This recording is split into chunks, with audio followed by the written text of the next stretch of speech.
What's going on, everybody? Welcome to some more Weekend League gameplay. And right now, we're going to be taking on the #1 Weekend League player. And you're probably like, what are you talking about? How do you know the guy's #1? He's #1 because of what he's doing. I'm not trying to say like the whole SpongeBob thing. He was #1. Yo, this dude right here is garbage. And these are the top players. When you go into Weekend League, right? There's going to be guys going to be running single back. They're going to be running wham. They're going to be running stretch, tight end angle, play action, misdirection. You know, does that ring a bell? Like the video of that rings a bell. If you just log in and then you don't even get to press the button to see Tom Brady do all his things. You just log in and then the dude run wham on you. Like the computer starts running wham. That's what Madden has become. It's completely and utterly ridiculous. But this guy right here, I'm guaranteeing you that if you haven't played this guy, you've played a guy that does exactly what he's going to be doing throughout this entirety of this game. And it doesn't mean anything else other than, look, what is it? Why did he stop there for a second? Why did he stop and not come out of the end zone? Yo, this guy, I kind of like this guy. I think this guy's a real champion, this guy. Because I don't know what he's doing, but it kind of, okay, let me see what's going on right now with this. Okay, so he's going to come out, he's going to start off with stretch. All right, so look, what happens is this, right? There's a lot of different ways to stop it. And is that Nair? What is that Nair for? What does he do? He watched a quote unquote pro player play, and then now he's running the West Coast offense. Okay, bro. Yo, dot, throw it right in the coverage. It doesn't matter. Let me just explain something though. When dudes come out and they start doing these type of things where you know they have no reads and they're just doing whatever they want, that's pretty much a guy that went into a stream that a guy was like, yo, I'm a pro player. And most of the pro players are trash. So what happens is they try to mimic what some of the other, because this is what happens. When people say that there's a skill gap, there's a very, very minimal skill gap. Okay? I'm not saying that it's zero, but there's a minimal, certain players know exactly what to do. Like, for instance, right? Well, all of us at this point should know that with 3-3-5, nickel 3-3-5, when you come out on aggressive, sometimes you could draw them offside, but sometimes you can't. Now there's a new way to do it when you flip the play and then you fake hike and then they go off on aggressive. Like, it's like little things like that. And then you also know you got to run draws, you got to run bunch, you got to do dumb things like that. That's what a pro player is. Other than that, there's certain runs out of, single back ace pair, stuff like that. They know certain things that work against the, the computer AI or just in general that they can get away with. And that's what makes them a pro player. It's not more or less of the actual user, the user capacity of what you can do like it used to be in the past. Because at any given time, you can make a break on the ball and it doesn't matter. The ball will go through your body. You'll go for a pick. You'll visibly see yourself go for it. Your defender will turn into a zombie and just start running up the field by himself. These things are part of the game, and it's been part of the game for like the last 3 to 4 years that these things have been going on. It all started with play action reach around. If you guys don't know what that is, you got to go back to Madden 15 and then you'll probably be able to figure it out. But that's when it actually started, where the actual skill gap started to lessen. And then they created the aggressive catch in Madden 16 where your head coach could catch the ball like Odell Beckham Jr. And the thing about Madden 16 that was weird is that it took away from the fact that OBJ actually did one of the hardest catches at that time in NFL history. Because if you played the game, everybody was able to do it. And when you think about that should concern you just a little bit, that EA would put out a game where everybody is able to do his catch. You see what I'm saying? At that point, you could, you go from play action reach around to the fact that your punter is doing the OBJ catch on a fake punt. That should concern you a little bit. And it was tested. Everybody was able to do it. And they didn't know what was going on. So in 17, they created a swerve.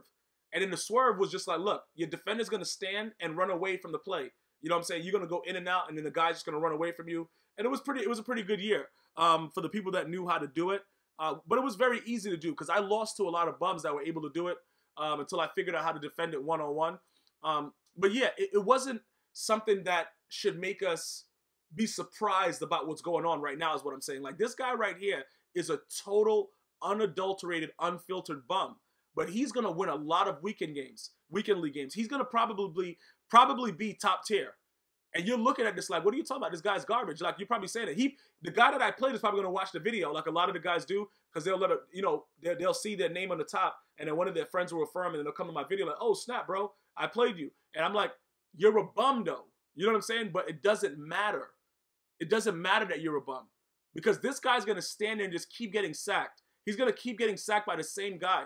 Not at one point try to slide protect that way, you know, move a guy there. Then he's gonna kick a field goal nowhere near the uprights. See, this guy is groomed to be a Madden champion. And you guys, you really think it's funny until you run into a game where you're playing a guy with no eyelids, no eyeballs, no fingertips, and no thumbs, and he beats you by 75,000. Yo, okay, EA, all right, EA. You see what's up? You see, those are the kind of things, yo, man. I don't even know what's happened. I don't even know what's happened. But what I'm gonna do for you guys is I'm gonna do you guys a solid. I'm trying to put together something to show you guys my gripes with what's been going on.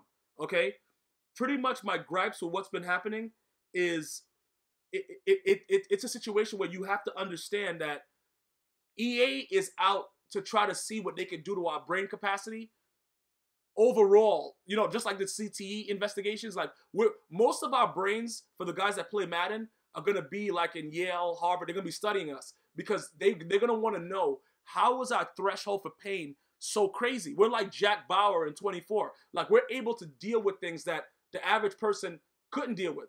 And like I said, there's a lot of people that, you know, they debate about esports and stuff like that. I'm an athlete, and I was a very, very high, you know, a high elite athlete when I actually competed.